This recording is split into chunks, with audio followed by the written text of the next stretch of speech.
Excellent. Action. Ah bon, faut parler dans le micro en plus. Ouais, classe.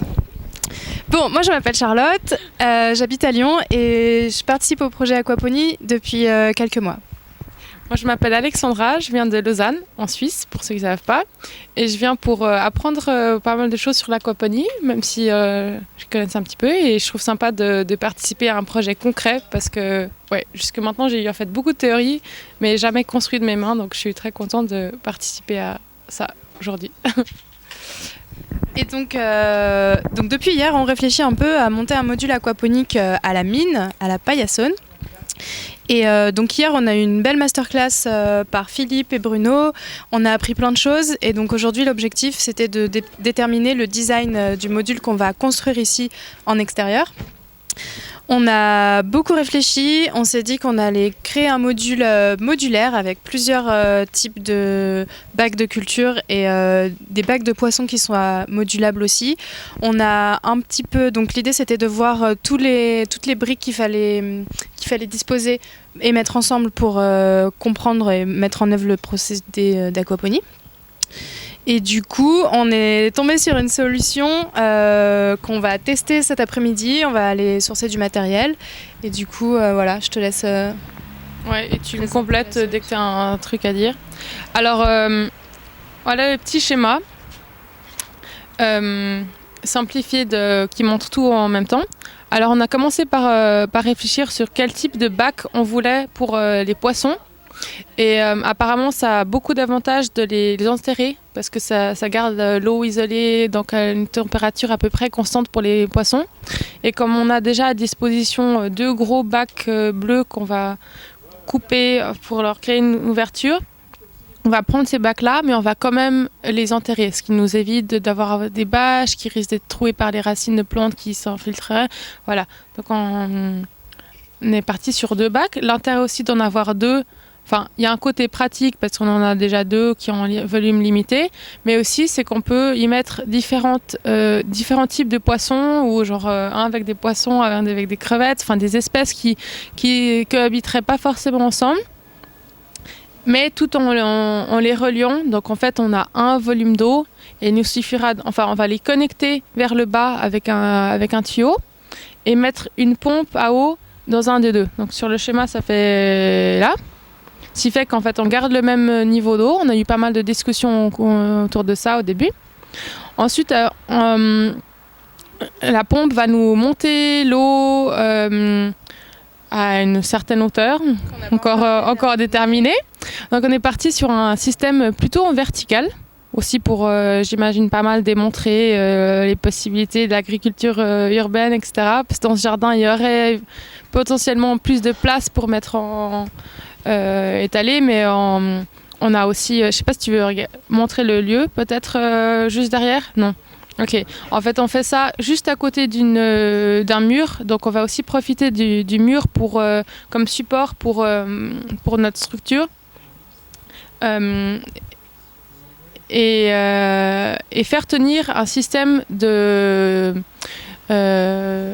d'écoulement, j'allais dire de serpentin. Donc où l'eau s'écoule, il n'y a pas de substrat et l'eau s'écoule directement du haut vers le bas par gravitation, en fait. Voilà. Et puis ça correspond en gros à des sortes de tubes dans lesquels on va planter les plantes en série le long du tube. Par contre, au lieu de tubes ronds plus classiques, on va essayer de trouver des tubes à section rectangulaire, enfin carré vers le bas, parce que c'est mieux pour s'assurer que les racines soient toujours en contact avec l'eau quand il y a peu d'écoulement.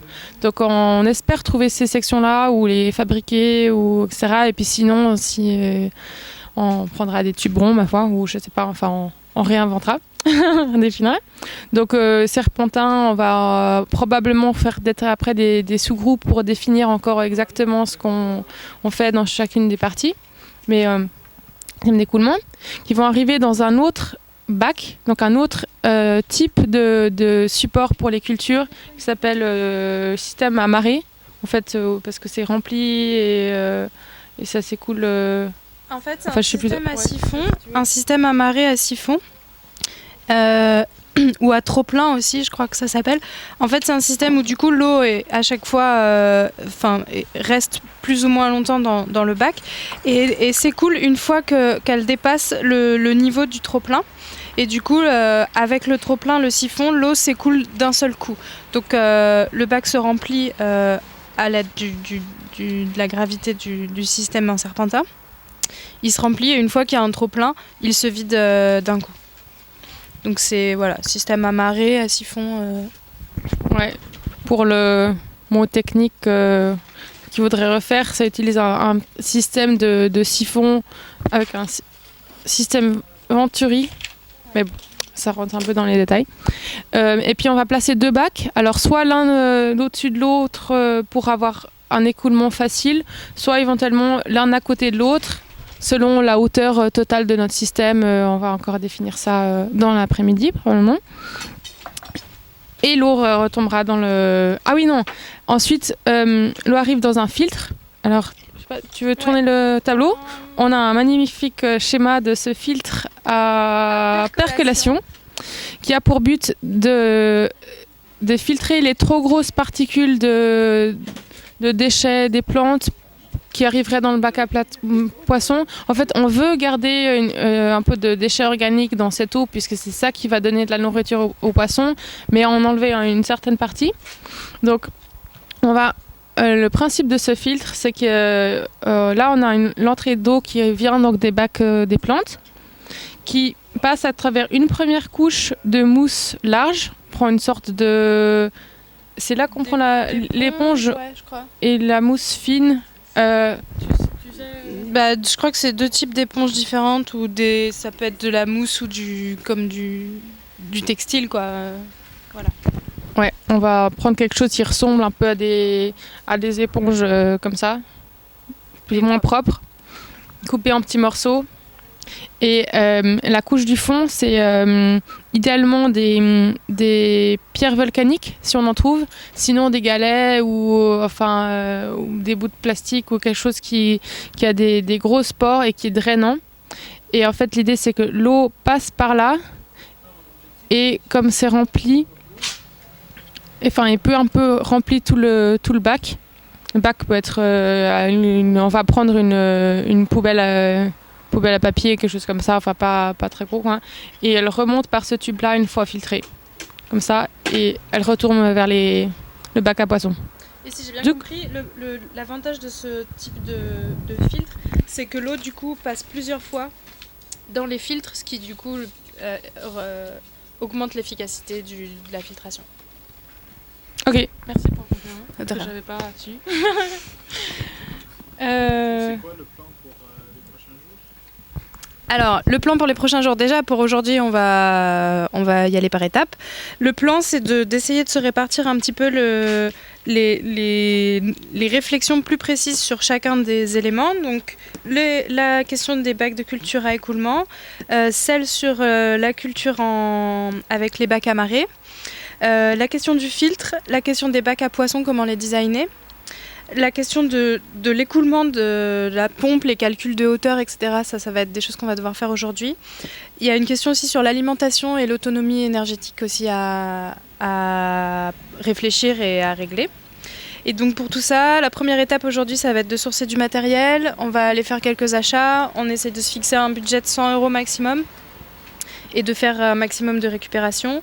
Et donc cet après-midi, on va se lancer sur la fabrication ou l'expérimentation, le test de ces différents modules par équipe. Et puis ce soir, on fera le bilan et c'est ça qui nous permettra de savoir ce vers quoi on va demain. On va y aller étape par étape. Donc, une petite note sur le budget et le matériel. Ce serait probablement possible de récupérer plus de matériel que ce qu'on va faire là maintenant. Parce que là, comme on est tous là, on veut démarrer le plus vite possible. Mais quelqu'un qui voudrait refaire ça en ayant plus de temps, c'est possible de mettre de côté plus de dépenser beaucoup moins en fait. Ce qui est indispensable, ça va être la pompe. Ça, c'est des choses qui sont difficiles à récupérer. Enfin, on peut le faire, mais si on veut quelque chose de fonctionnel rapidement, ça va être un des éléments clés qu'on va devoir chercher et trouver rapidement. La question des billes d'argile, donc qui créent le substrat, mais ça va être. On peut aussi réfléchir à des substrats différents. Et puis la question des flexibles, des tubes, qui finalement c'est pas très cher, mais il faut trouver les bonnes dimensions et les bons. Voilà, on aurait pu les récupérer, mais. Pour le système d'écoulement, on pourrait récupérer des bacs à section, enfin un truc qu'on fabrique par exemple. Enfin, entre autres. Et la pompe là derrière nous, ils sont en train d'essayer de récupérer une pompe de machine à laver, de la réparer un peu, ou je sais pas très bien, enfin de la tester. Donc on a encore un espoir de la recycler pour faire recycler l'eau. Voilà. Je sais pas, c'est...